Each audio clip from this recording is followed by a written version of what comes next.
राज ठाकरे के बयान के बाद मनसैनिक आक्रामक। पनवेल मुलुंड के बाद तस्वीरें सामने आई हैं दहिसर टोल नाके की, जहां मनसे नेता नयन कदम और हेमंत कांबले के नेतृत्व में मनसैनिक पहुंचे। लोगों को वीडियो दिखाया गया देवेंद्र फडणवीस का और लोगों से कहा गया कि कुछ भी हो जाए टोल का भुगतान ना करें, क्योंकि सरकार ने टोल माफ कर दिया है। ये तस्वीरें दहिसर टोल नाके की, मुंबई का एक एंट्री पॉइंट जो कि काफ़ी ज़्यादा महत्वपूर्ण है। लाखों लोग रोज़ाना यहाँ से गुजरते हैं और टोल देते हैं। देख सकते हैं किस तरह से लोगों को जागरूक किया जा रहा है टोल के प्रति, टोल ना भरने के प्रति। हालांकि इस आंदोलन के बाद मनसे के कई नेताओं को हिरासत में भी लिया गया। आइए ले चलते हैं।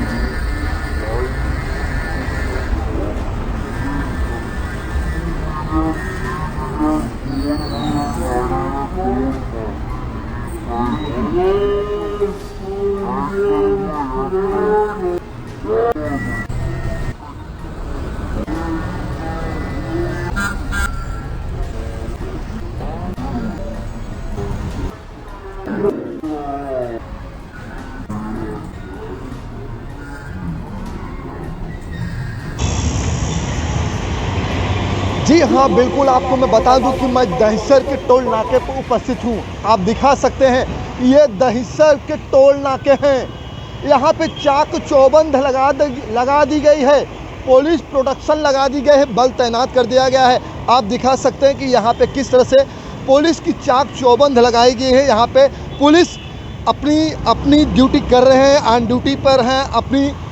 कुछ भगदड़ न हो करके यहाँ की सुरक्षा पुलिस की चाक चौबंद लगी हुई है। लेकिन बता दूं कि यही टोल नाका है जहां पे बार बार विवादें उठाई जाती हैं। लेकिन बता दूं कि राज ठाकरे जी का कहना था, जो मनसे के प्रमुख है राज ठाकरे जी का कहना है कि यहाँ पे टोल नाका नहीं लगना चाहिए। बार बार मनसे के कहना था, जो मनसे के प्रमुख है राज ठाकरे जी का कहना है कि यहाँ पे टोल नाका नहीं लगना चाहिए। बार बार मनसे के लोग यहाँ पे आक्रामक एक मोर्चा आंदोलन निकालते हैं, लेकिन कहीं न कहीं पुलिस की भी तैनाती की वजह से कुछ चीज़ों को कहीं न कहीं माहौल को ठंडा कर दिया जाता है। लेकिन बता दूं कि डीसीएम, जो महाराष्ट्र के डीसीएम जो देवेंद्र फडणवीस जी, उनका कहना है कि टोल नाके बंद हो चुके हैं, छोटी छोटी गाड़ियों को टोल नाका नहीं लिया जाता है।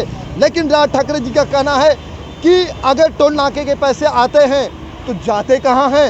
इस तरह की सवाल राज ठाकरे का कहना है। लेकिन बता दूं कि बार बार इसी तरह से मनसे के लोग यहाँ पे ही टोल नाके पे आंदोलन करते हैं कि टोल नाके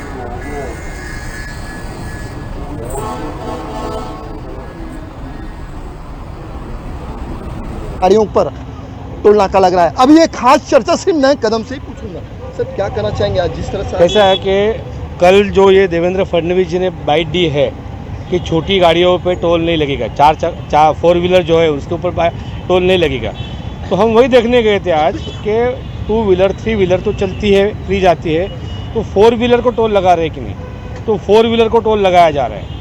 जो देवेंद्र फडणवीस बोले थे कि 4 व्हीलर को टोल नहीं लगेगा, तो ये कौन सा बयान दिया उन्होंने। तो हम जाके देख के आए तो वहाँ पे 4 व्हीलर को टोल चार्ज कर रहे, तो ये जनता को गुमराह कर रहे। और ये टोल जो यहाँ पे दिया है मुंबई एंट्री पॉइंट, तो मुंबई वाले रहने वाले मुंबई को एंट्री क्यों देंगे। कोई बाहर से आता है तो ठीक है ना, तो मुंबई की एंट्री लो ना। हम यहाँ पे रह रहे, सालों साल से रह रहे, हमारा मुंबई है। मराठी, गुजराती, उत्तर भारतीय जो भी है जो मुंबई में रहते हैं, वो आने के बाद मुंबई में रहने के बाद मुंबई में एंट्री का पैसा देगा। इसको दिया है मुंबई एंट्री पॉइंट, तो ये मुंबई एंट्री पॉइंट हम क्यों पैसा दें। एक सवाल आपसे है, क्या देवेंद्र फडणवीस ने जिस तरह से बयान दिया कि छोटी गाड़ियों को नहीं, लेकिन आपने कहा कि जायजा लिया है, वहाँ पे लग रहा है, तो क्या देवेंद्र फडणवीस पे भी आप कुछ कहना चाहेंगे। देवेंद्र फडणवीस जी, हम लोग वही बोल रहे हैं कि हमने अभी यहाँ पे भी हमने मांग की है कि देवेंद्र फडणवीस के जो स्टेटमेंट है कि मैं आपको वही बता रहा हूँ अभी, 1 मिनट। हाँ, ये जो स्टेटमेंट है कि 4 व्हीलर कार को टोल नहीं लग रहा है। सरकारने त्यावेळी सांगितलं होतं की टोल मुक्त महाराष्ट्र करू। सुनिए, आहे की जी घोषणा तेव्हा आम्ही केली होती त्यानुसार राज्यातल्या सगळ्या टोलवर जे 4 व्हीलर्स आहेत किंवा छोट्या गाड्या आहेत त्यांना आम्ही मुक्ती दिलेली आहे. केवळ कमर्शियल मोठ्या व्हेकलवरच टोल महाराष्ट्रातल्या टोलवर आपण त्या ठिकाणी घेतो. जी बिल्कुल देवेंद्र फडणवीस का बयान हमारे पास भी वीडियो है, लेकिन आप क्या जाहिर करना चाहते हैं? वही बोल रहा हूँ कि अगर आप बोलते हो, आप एक उप मुख्यमंत्री हो महाराष्ट्र राज्य के, डिप्टी मिनिस्टर होके गए हो, डिप्टी सीएम है और गृह मंत्री रह चुके हैं, सीएम रह चुके हैं, एक जवाबदार आदमी हो, आप बोलते हैं कि 4 व्हीलर को टोल माफ़ी है, तो कहाँ पे माफ़ी है? मुंबई में आने के लिए अगर हमको एंट्री देनी पड़ रही है तो काहे की एंट्री देने की? मुंबई में रह के हम मुंबई में आने की एंट्री देते? ये मुंबई एंट्री पॉइंट की है. कोई बाहर से आता है तो समझ में आता है कि बाहर की गाड़ी आई है तो उनसे टोल ले रहे, कमर्शियल व्हीकल है उससे टोल ले रहे. हम लोग रहने के बाद, हमारे स्थानिक होने के बाद, मैंने वही पहले भी यही बोला कि मुंबई का जो है वो गुजराती रहे, उत्तर भारतीय रहे, जो स्थानिक है उनसे आप कौन सा चार्ज कर रहे हैं? ये गलत हो रहा है. इसके लिए हमने आज जाके चेक किया. अगर हमने आज जाके चेक किया कि वहाँ पे सबसे एंट्री ली जाती है. देवेंद्र फडणवीस ने सरासर झूठा बयान दिया है और हमारी मांग, हम पुलिस स्टेशन में भी वही मांग की है कि इनके ऊपर एफआईआर दर्ज कीजिए. देवेंद्र फडणवीस के ऊपर जनता को गुमराह कर रहे हैं, इनके ऊपर 420 की केस लगाओ. क्या अगर ये टोल नाका मुक्त नहीं हुआ तो आपका अगला कदम क्या होगा? राज साहब 2 दिन में मुख्यमंत्री जी से मिलने वाले हैं. वहाँ पे उनसे जो चर्चा होगी, वहाँ पे जो मालूम गिरेगा. मुख्यमंत्री ने ठाणा टोल बंद करने की बात कितने सालों पहले की है? ये जो देवेंद्र फडणवीस बीजेपी सरकार में आने के बाद उन्होंने टोल माफ़ी की मांग की. उद्धव ठाकरे ने टोल माफ़ी करेंगे करके बोले. अजीत पवार बोले थे कि हम टोल माफ़ करेंगे. किसने किया? सब सत्ता में आके, अभी तक किसी ने किया नहीं. तो यही बात है कि अभी राज साहब 2 दिन में अगर मिलने वाले मुख्यमंत्री जी से, तो क्या आता है वहाँ से, रिजल्ट क्या आता है देखेंगे. उसके बाद हमारी रणनीति रहेगी. मनसे के प्रमुख राज ठाकरे का बयान किस तरह से आने वाला है, और जो बयान होगा वही मनसे के लोग कार्यकर्ता रूप और चेहरा जरूर दिखाएंगे. हमारे बीच में हेमंत कामले जी, सर क्या कहना चाहेंगे, आप बताइए. देखिए कैसे है ना कि जो टोल में जो बढ़ोतरी की, टोल के दरों में बढ़ोतरी की, इसके खिलाफ जब आंदोलन हुआ तब एक पत्रकार परिषद लेकर राज साहब ने बताया था कि इस टोल के जो जीआर आया है उसमें किस तरह की गलतियां हैं कि उसमें जो आपकी प्राइवेट व्हीकल्स है जिसको हम यूज़ करते हैं उसको टोल जो है माफ़ी की, ऐसा सरकार कहती है. और इसके बाद देवेंद्र फडणवीस की पुष्टि की.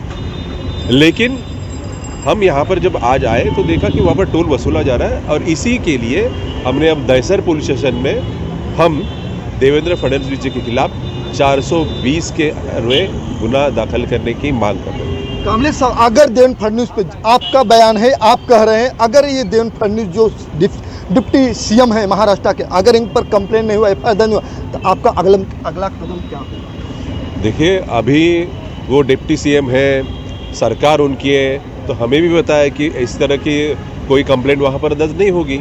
हम कोशिश तो करेंगे. दूसरी बात, अगर है 2 दिन में आपको राज साहब का जो भी डिसीजन आ जाएगा तब देखिए. अभी ये जो आपने ट्रेलर देखा है, पिक्चर भी देखेंगे. क्या ऐसा लगता है कि अगर ये जो आंदोलन आपका चल रहा है, अगर ये हर टोल नाके पर इस तरह से अगर मुक्त नहीं हुआ तो अगला कदम क्या होगा और आप क्या रूप दिखाएंगे? अगला कदम क्या होगा, जनता ने भी इसमें बात करनी चाहिए. सिर्फ महाराष्ट्र नवनिर्माण सेना बात करेगी, जनता को भी समझ, जो टोल भरते हैं उनको भी समझना चाहिए. तो हम जनता से अपील करेंगे कि टोल आप ना भरें और हर कोई देवेंद्र फडणवीस का जो वीडियो है वो टोल नाके पर दिखाए और टोल माफी कर ले.